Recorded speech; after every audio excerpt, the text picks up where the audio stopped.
주시는 하나님 말씀은 마가복음 2장 13절에서 22절 말씀입니다. 예수께서 다시 바닷가에 나가심에 큰 무리가 나왔거늘 예수께서 그들을 가르치시니라.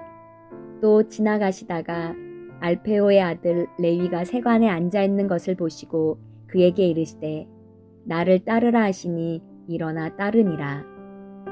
그의 집에 앉아 잡수실 때에 많은 세리와 죄인들이 예수와 그의 제자들과 함께 앉았으니 이는 그러한 사람들이 많이 있어서 예수를 따름이러라.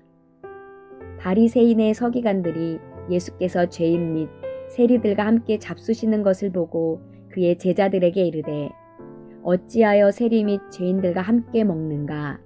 예수께서 들으시고 그들에게 이르시되 건강한 자에게는 의사가 쓸데없고 병든 자에게라야 쓸데있느니라. 나는 의인을 부르러 온 것이 아니요 죄인을 부르러 왔노라 하시니라. 요한의 제자들과 바리새인들이 금식하고 있는지라. 사람들이 예수께 와서 말하되 요한의 제자들과 바리새인의 제자들은 금식하는데 어찌하여 당신의 제자들은 금식하지 아니하나이까? 예수께서 그들에게 이르시되 혼인집 손님들이 신랑과 함께 있을 때에 금식할 수 있느냐? 신랑과 함께 있을 동안에는 금식할 수 없느니라. 그러나 신랑을 빼앗길 날이 이르리니 그날에는 금식할 것이니라. 생배 조각을 낡은 옷에 붙이는 자가 없나니 만일 그렇게 하면 기운 새 것이 낡은 그것을 당기어 헤어짐이 더하게 되느니라. 새 포도주를 낡은 가죽 부대에 넣는 자가 없나니 만일 그렇게 하면 새 포도주가 부대를 터뜨려 포도주와 부대를 버리게 되리라. 오직 새 포도주는 새 부대에 넣느니라 하시니라.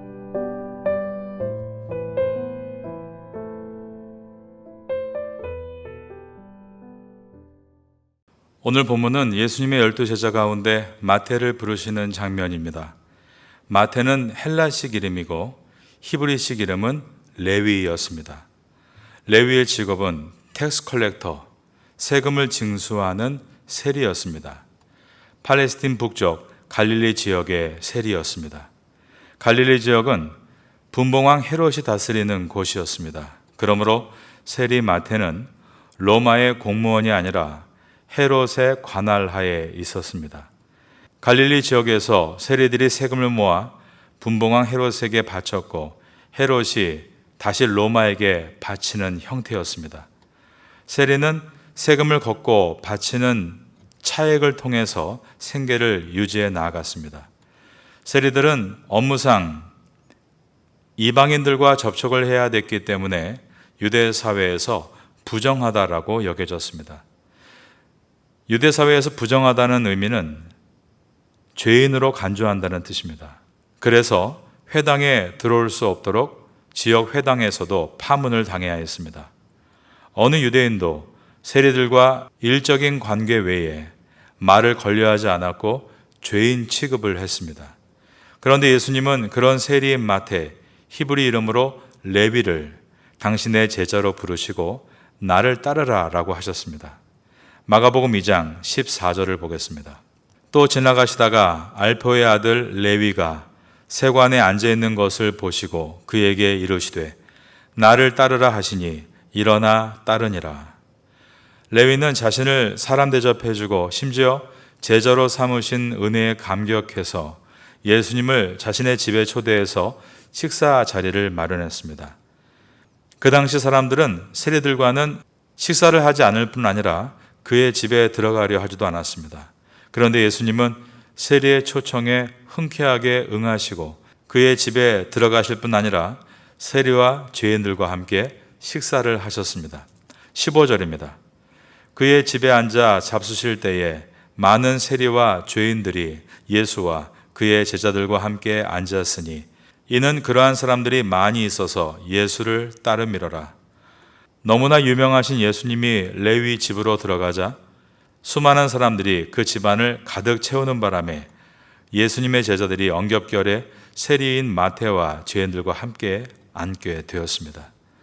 여기서 죄인들이란 유대 사회에서 규정해 놓은 자들인데 세리가 있고 그리고 질병이 있는 자들도 죄인들이라고 불렀습니다. 그러므로 이 자리에 세리와 죄인들이 많은 이유는 예수님께로부터 병을 치료받기 위해 많은 병자들이 그 집에 들어와 있었다는 것을 알 수 있습니다. 혹시 직업이 창기인 여자들도 있었을지 모릅니다. 창녀 또한 죄인으로 불렀기 때문입니다. 그 당시 함께 식사를 한다는 것은 친구로 받아들인다는 의미였습니다. 따라서 예수님께서 죄인들과 함께 식사하신 일은 죄인들을 친구로 받아들이시는 행동이었습니다. 이때였습니다. 바리새파 서기관들은 예수님의 식탁 교제를 비판합니다. 16절을 보겠습니다. 바리새인의 서기관들이 예수께서 죄인 및 세리들과 함께 잡수시는 것을 보고 그의 제자들에게 이르되 어찌하여 세리 및 죄인들과 함께 먹는가? 그들은 분명 자신들이 규정해 놓은 죄인들과 상정해서는 안 된다는 것을 말했을 것입니다. 그런데 예수님과 그의 제자들이 죄인들과 식사를 할 때 이것이야말로 분명하게 율법을 어기는 것이라고 판단했습니다. 그들은 자신들의 불만을 예수님께 직접적으로 말하지 않고 예수님의 제자들에게 합니다. 그의 제자들에게 이르되 어찌하여 세리 및 죄인들과 함께 먹는가? 그러자 예수님은 이 문제를 하나의 비유를 들어 말씀하시기 시작하십니다. 17절입니다. 예수께서 들으시고 그들에게 이르시되 건강한 자에게는 의사가 쓸데없고 병든 자에게라야 쓸데있느니라. 의사는 병자에게 필요하다. 이 가르침은 병자에게 의사가 필요하듯이 죄인에게 예수님이 필요하다는 말씀이었습니다. 그 당시에 바리새인들과 서기관들 같은 유대 지도자들은 죄인과 의인이 만나면 의인이 죄에 물들게 되기 때문에 죄인과 접촉을 해서는 안 된다. 이 정도의 생각만을 가지고 있었습니다. 그러나 예수님은 그들이 가진 사고의 틀을 뒤흔드시며 죄인들에게 적극적으로 나아가 그들을 죄로부터 노임받게 해주어야 한다라고 말씀하신 것입니다. 그리고 이 메시지는 바리새인과 서기관들을 찌르는 말씀이었는데 그들은 자신이 죄인이 아니라 의인이라고 생각했고 그 교만을 가지고 사람들에 대해 너는 의인, 너는 죄인이라고 정죄를 했던 것입니다. 스스로 의인이라고 생각했으니 죄인을 구원하시기 오신 구원자가 그들에게는 필요가 없었던 것입니다. 이것을 예수님은 건강한 자에게는 의사가 쓸데없고 병든 자에게라야 쓸데있느니라 라고 하셨고 나는 의인을 부르러 온 것이 아니요 죄인을 부르러 왔노라 라고 하셨는데 이것은 나는 자신이 죄인인 것을 알고 회개하는 자를 구원하시기 위해서 왔지 자신이 의인이라고 생각하고 남을 정죄하는 자를 구원하기 위해서 온 것이 아니다 라는 뜻이었습니다. 여러분, 우리는 예수님을 믿음으로 구원을 얻은 사람들입니다. 그러나 우리가 의인이 되었다라고 착각해서는 안 됩니다.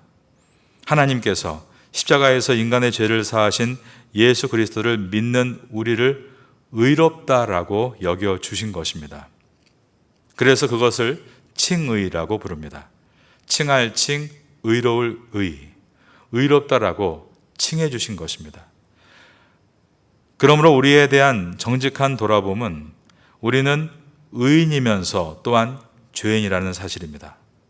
이러한 겸손을 가지고 의인인 척하며 남을 정죄하려 들지 말고 죄인인 나를 용서해 주신 주님의 크신 사랑을 바라보는 가운데 내가 의인이니 구원자이신 예수님이 필요 없다가 아니라 내 안에 여전히 죄성이 있으니 나를 용서하시는 예수님이 나는 날마다 필요합니다. 주님을 간절히 찾는 사람이 되어야 하는 것입니다. 그러한 여러분 될 수 있기를 예수님의 이름으로 축원합니다. 18절부터는 금식에 대한 이슈를 보여줍니다. 요한의 제자들과 바리새인들이 금식하고 있는지라.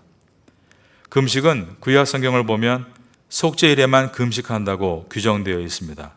레위기와 민수기에 들어있는 말씀입니다. 그런데 이스라엘 백성들이 나라가 망하고 바벨론의 포로로 끌려간 생활을 한 이후에 만들어진 새로운 절기들 중에 금식을 시작했습니다. 불임절에 금식을 했습니다. 불임절은 페르시아 시대 때 이스라엘 민족 전체를 말살시키려고 했던 하만이라는 자의 계략을 에스더가 막아낸 것을 기념하는 절기입니다. 그리고 예루살렘 성이 함락된 함락일에도 금식을 했습니다. 그러다가 예수님 시대 때에는 율법에 엄격했던 바리새인들이 일주일에 2번을 금식했는데 바로 월요일과 목요일이었습니다. 그러므로 18절에 바리새인들이 금식하고 있는지라 라는 내용은 이때가 월요일이거나 혹은 목요일이었다는 것을 보여줍니다. 요한의 제자들도 금식했다고 되어 있는데 그들이 금식한 가장 큰 이유는 바로 그때 세례 요한이 감옥에 갇혀 있었기 때문입니다. 그래서 사람들은 요한의 제자들과 바리새인들이 금식을 하는 것을 잘 알고 있었고 거기에 비해 예수님의 제자들이 금식하지 않는 것에 대해서 이상하게 여겼습니다. 사람들이 예수께 와서 말하되 요한의 제자들과 바리새인의 제자들은 금식하는데 어찌하여 당신의 제자들은 금식하지 아니하나이까? 이것에 대해서 예수님은 또다시 하나의 비유를 말씀하시는데 앞의 비유가 의사의 비유였다면 이 비유는 혼인잔치의 비유입니다. 19절입니다. 예수께서 그들에게 이르시되 혼인집 손님들이 신랑과 함께 있을 때에 금식할 수 있느냐? 신랑과 함께 있을 동안에는 금식할 수 없느니라. 유대인의 혼인식은 아주 경사스러운 행사였습니다. 혼인잔치는 그 마을에서 때로는 일주일 동안 계속되기도 했습니다. 이처럼 즐거운 혼인잔치 기간에는 금식한다는 것은 상상할 수도 없는 일이었습니다. 이 비유의 강조점은 예수님과 함께 있을 때는 기쁨을 누리는 시간이 되어야 한다는 뜻입니다. 이 말의 뜻은 참 기쁨의 구원자가 이 땅에 오셨다라는 것입니다. 하지만 예수님은 그러나 신랑을 빼앗길 날이 이르리니 그날에는 금식할 것이라 라고 하셨습니다. 20절입니다. 그러나 신랑을 빼앗길 날이 이르리니 그날에는 금식할 것이니라. 이것은 마가복음에서 첫 번째로 나타나고 있는 예수님의 순환 예고입니다. 예수님께서 이 땅에 오신 목적은 서퍼링 메시아, 고난의 메시아이시다 라는 순환의 예고가 2장 20절에 처음으로 나타나고 있는 것입니다. 21절을 보겠습니다. 생배 조각을 낡은 옷에 붙이는 자가 없나니 만일 그렇게 하면 기운 새 것이 낡은 그것을 당기어 헤어짐이 더하게 되느니라. 생배 조각은 헬라어로 라쿠스 아그나프라는 단어인데 표백 처리하지 않고 재단하지 않은 천, 즉 새로 짠 천, 사람의 손을 거치기 전에 오를 촘촘히 한 천을 뜻합니다. 이것은 예수님께서 가르치시는 새로운 교훈을 비유합니다. 새로운 교훈, 즉 은혜의 복음이요 생명의 진리입니다. 이에 비해 낡은 옷은 옛 율법주의와 낡은 유대주의를 비유합니다. 낡은 옷은 거의 헤어져 조그마한 자극에도 찢어져 버릴 참으로 생명력이 결여된 천을 가리킵니다. 이러한 생명력이 결여된 것들의 생배 조각처럼 그 활동력과 생명력이 왕성한 예수님의 새로운 교훈과 복음을 붙이려 하면 그 헤어짐이 더하게 되는 것입니다. 따라서 예수님께서 가르치시는 것은 새로운 교훈과 은혜의 복음 그리고 생명의 진리는 그것이 천 조각같이 아무리 작은 부분이라 할지라도 형식적이고 바리새주의적인 옛 율법주의와는 절대로 합할 수가 없다고 하신 것입니다. 오늘 본문의 마지막 절인 22절입니다. 새 포도주를 낡은 부대에 넣는 자가 없나니 만일 그렇게 하면 새 포도주가 부대를 터뜨려 포도주와 부대를 버리게 되리라. 오직 새 포도주는 새 부대에 넣느니라 하시니라. 고대 시대에 유목생활을 하던 팔레스틴에서는 물이나 포도주를 염소 가죽 부대에 보관하며 이동 중에 마셨습니다. 그런데 이때 새 가죽은 부드럽고 유연해서 비록 발효가 덜 된 포도주를 담더라도 시간이 지나면 발효할 때 신축성이 있게 그 변해에 대처하며 늘어났습니다. 하지만 이미 신축성을 잃고 늘어난 가죽 부대는 유연성이 없기 때문에 터지기 쉬웠습니다. 포도주가 발효하면서 생긴 가스 때문에 낡은 가죽 부대가 터지면서 아까운 포도주를 다 버리게 됐던 것입니다. 마찬가지로 옛 유대주의에 물든 사고와 생활 양식에다 무한한 생명력과 폭발적 운동력이 깃든 예수님의 복음을 결합시킨다는 것은 참으로 어리석고 불가능한 일인 것입니다.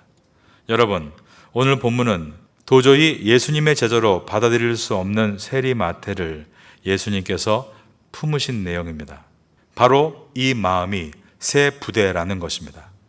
만일 우리가 바리새인과 서기관들과 같이 사람에 대해서 수용성이 없다면, 다 늘어나고 낡은 가죽 부대라면 이러한 마음에 예수님의 생명의 말씀이 채워질 수 없다는 것입니다. 우린 그러므로 오늘 본문의 말씀을 나에게 주시는 말씀으로 받아들이고 나는 수용성이 있는가를 돌아보시기 바랍니다. 예수님은 죄를 미워하셨지만 죄인을 사랑하셨죠.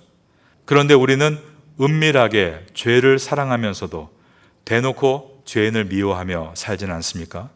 우리의 마음을 죄는 미워하되 죄인을 사랑할 수 있는, 품을 수 있는 새 부대로 만들어야만 새 은혜를 받을 수 있습니다.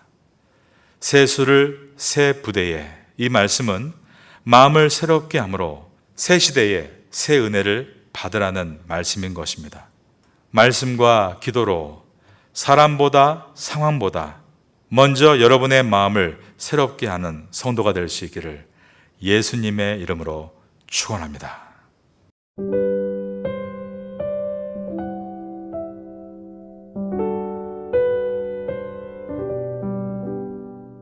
지금은 함께 기도하는 시간입니다. 1월의 기도 제목은 첫째, 신년 특별 새벽 기도회를 승리롭게 잘 마치게 하소서. 둘째, 어린아이에서 어른에 이르기까지 뜨겁게 기도하는 교회가 되게 하소서. 셋째, 각 부서들이 1년 사역을 놓고 열심히 주님의 뜻을 구하게 하소서.